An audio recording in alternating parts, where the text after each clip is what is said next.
Біздің жобамыздың қонағы робототехниканың хас шебері Талап Әли. Бұл робот тағы да не істей алады?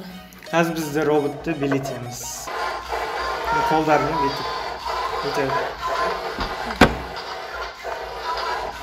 Бұл робототехниканың қандай пайдасы бар және ол саған не үшін ұнайды? Программаларын біз информатика пәнінен үйренеміз. Математика ол деген бізде есептер шығару үшін. Сосын физикамен тығыз байланысты. Мынау миы, мынау деген программа соларға жауап береді, роботтың басы. Қазіргі кезде барлығымызда телефондар бар. Сол телефон арқылы да біз роботтарды басқара аламыз. Қазір ақылды үй деген шығып жатыр. Мысалға, комнатаға кіресінде деп қалсаң, свет жанып, солай істеледі. Соны бізге қазір жасауға бола ма? Я сондай нәрселер бізге жасауға болады.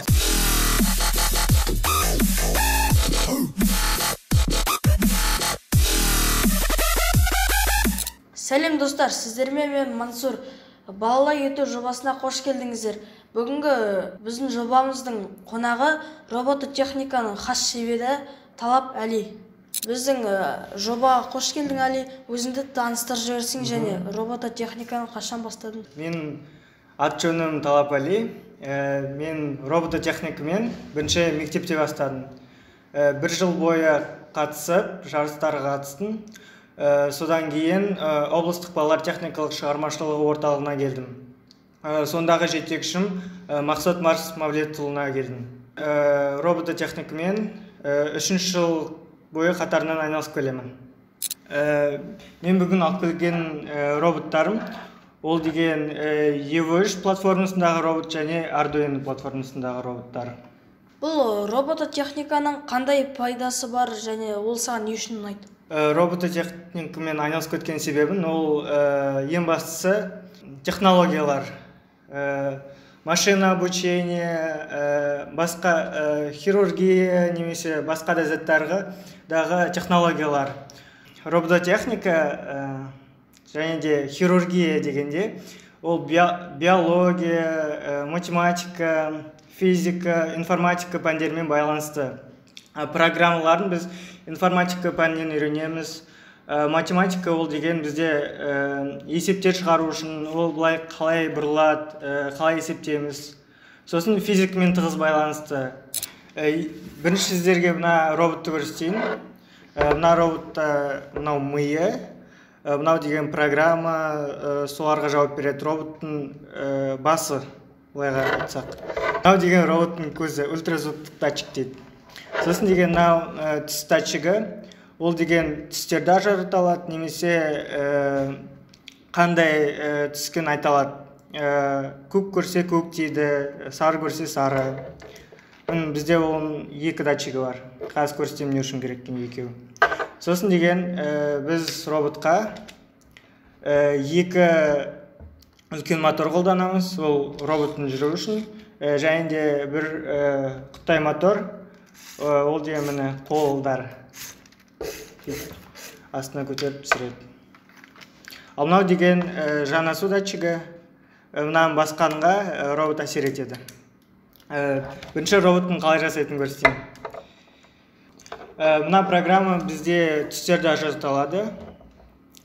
Міне түстер. Онда мен қазір мұнан жасыл түсті көрсетейін.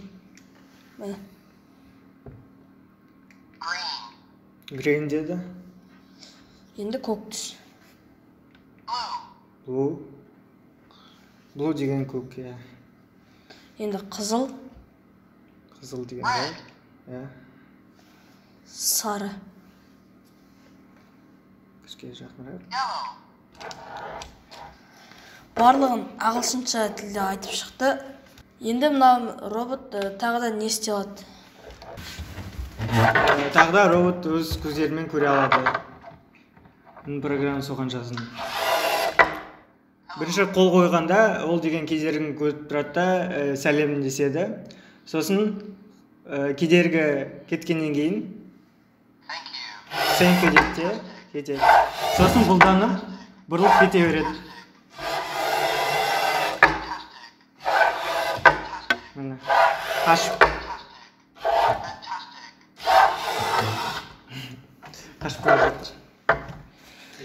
тағы да біздің робот деген алдындағы түстерді көре алады, міне астындағы. Қандай түстерді таңдайсың, сол түске ол деген тоқтайды. Түс таңда. Жарайды, қызыл. Қызыл түс па? Міне. Қызыл түс болсын. Бірінші программасын қосайық. Мен деген программаға робот деген еститіндей қойдым. Қазір деген бір дыбыс шығарам, содан кейін ол жүріп кетеді. Ұрық тағы да. Міне, сол деген естиді, сосын деген түстерді көре алады астындағы. Бұл робот тағы да не істей алады? Қазір бізді роботты билетеміз.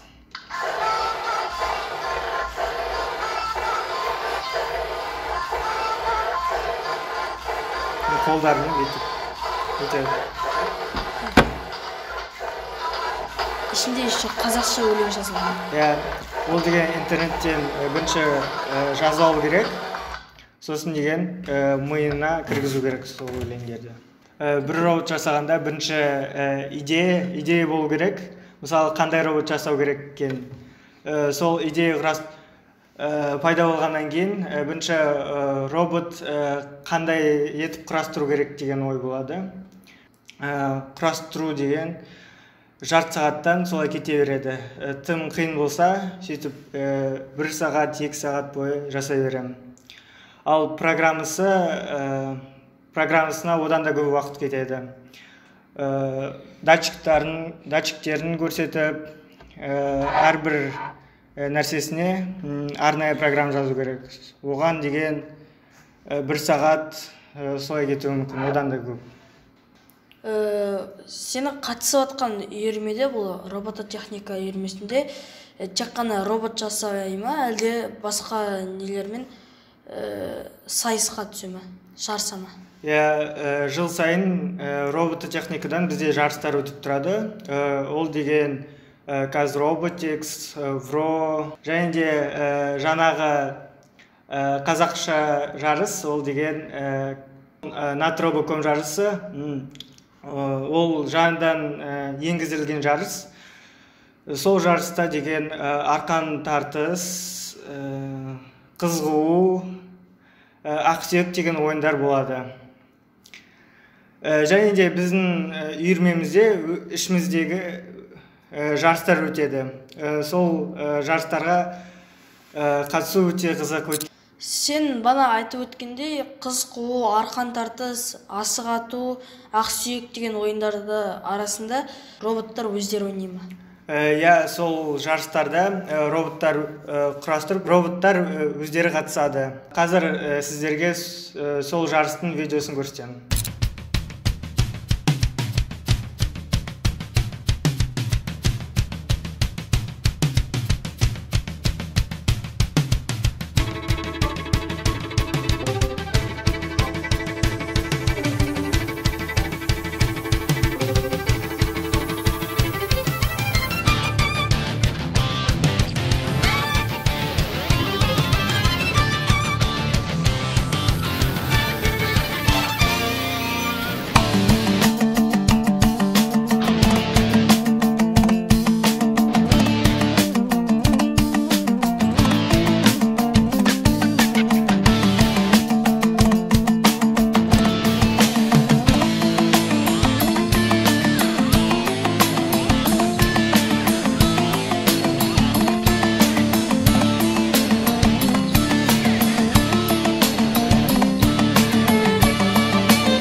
осындай роботтың тағы басқа түрлері бар ма? Мынадай роботтардан басқа бізде деген Arduino платформасындағы роботтар бар. Ол деген мынандай Қытай микропроцессорлар. Ол деген роботтың миы мынау сияқты үлкен, бірақ мынаның Қытай түрі.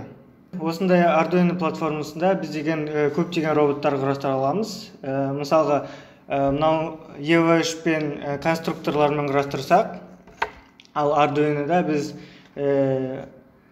қандай заттармен айналысқымыз келеді, сол заттармен жасай аламыз. Мысалға, пластик болсын, өздеріміз құрастыратындай қолмен. Сіздерге деген мына робот не істей алатынын көрсетемін. Бірінші деген мен оған кром батареясын қосам, оған тоқ қажет. Қосылды. Жазу шықты. Осы робот деген кедергілерді анықтай алады. Мектепте сіздер деген физика пәнінен теория кезінде резисторлардың кедергілерін қарайсыңдар. 220 Ом, 1 килоом сондай. Ал мынау практика жөнінде қалай болатынын көрсетемін. Мысалға біз деген резистор алайық. Ендіге оның кедергісін көреміз.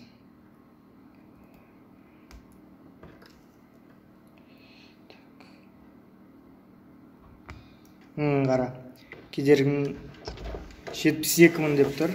Резистордың кедергісі 72 килоом. Тағы да резисторлар бар. Одан да Қытайын алайық.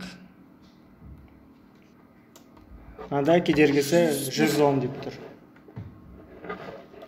Сондай кедергілерді анықтай аламыз. Қазір деген біз телевизорды бұзып жатыр. Сол телевизордағы резисторларды анықтау үшін біз мына Ом метрді пайдаланамыз. Мен жасаған робот бар. Ол деген оның миы үлкен, маған қарағанда 3 есе үлкен, дөңгелектері бар. Сосын деген мына түс датчигі сияқты да, мұнда да түс датчиктар бар. Ол деген программасы мынада қара түсті анықтап жүре алатындай қойдым. Робототехникаға қатысу үшін физика, математикадан жақсы болу керек па? Жоқ, өткен деген біз робототехникамен айналысқанда тікелей практикада жұмыс жасаймыз. Ал практикада жұмыс жасасақ, бізден өзіміздің деңгейіміз өседі математика, физикалардан. Осы робототехника үйірмесі туралы менің көрермендеріме не айтасың? Осы робототехника үйірмесіне қалай қатысатыны туралы айтайын. Кез келген қатысқысы келетіндер робототехника келе алады. Мектептерінде болады үйірмелер, және де мен қатысып жүрген облыстық балалар техникалық шығармашылық орталығының ішінде де бар. Жалпы сосын робототехникамен айналысқанда бізде әртүрлі жарыстар өтеді. Жарыстарға ауылдардан, қалалардан және де аудандардан қатыса береді. Сол жарыстарға қатысып, сен деңгейің көтеріледі. Мысалға, мұғалім білмейтін нәрсені сен жарыс кезінде үйрене аласың. Сосын сен мұғаліміне түсіндіріп, өз командастарына түсіндіріп, командадағы робототехника айналысатын балаларға түсіндіресің. Робототехника жаңадан басталып келе жатқан соң, ол бізге жеңіл. Біз программаларын қазір жылдам үйреніп, өз деңгейлерімізді жарыстарда өсіреміз. Сол мұғалімдер түсінбей жатқан нәрселерді біз түсініп, оларға керісінше біз түсіндіреміз. Қазіргі кезде барлығымызда телефондар бар. Сол телефон арқылы да біз роботтарды басқара аламыз. Қазір ақылды үй деген шығып жатыр. Мысалға, комнатаға кіресінде деп қалсаң, свет жанып, солай істейді. Соны бізге қазір жасауға бола ма? Сондай нәрселер бізге жасау болады. Сіздерге жаңа көрсеткенде мына ультразвуктық датчик ол көре алады бізді, көзбен көрген сияқты, және де бізді ести алады. Сосын деген түстерді көре алады, ол ажыратып, яғни біз дыбыс шығарғанға ол деген әртүрлі түстер шығарып, немесе свет қосып, сондай нәрселер жасай алады. Қара, мен саған қазір бір видео көрсетемін. В Дубае скоро наступит новое аэротакси. Пассажиров будут перевозить беспилотные автомобили. Умный автокар будет курсировать на коротких расстояниях по предварительно запрограммированным маршрутам. Кроме таких машин, можно будет добраться до назначенного места и на беспилотном автобусе. Өзің көргенде шетелде қазір адамдар такси шақырған кезде ішінде адам жоқ, өзі адресіне жеткізіп салады екен. Біз осындай деңгейге қашан жетеміз? Қазірдің өзінде біз сондай деңгейге жеттік. Өзіміз роботтарды автономды түрінде жасап, ішіне адам кіре алатындай керек жерге апара алады.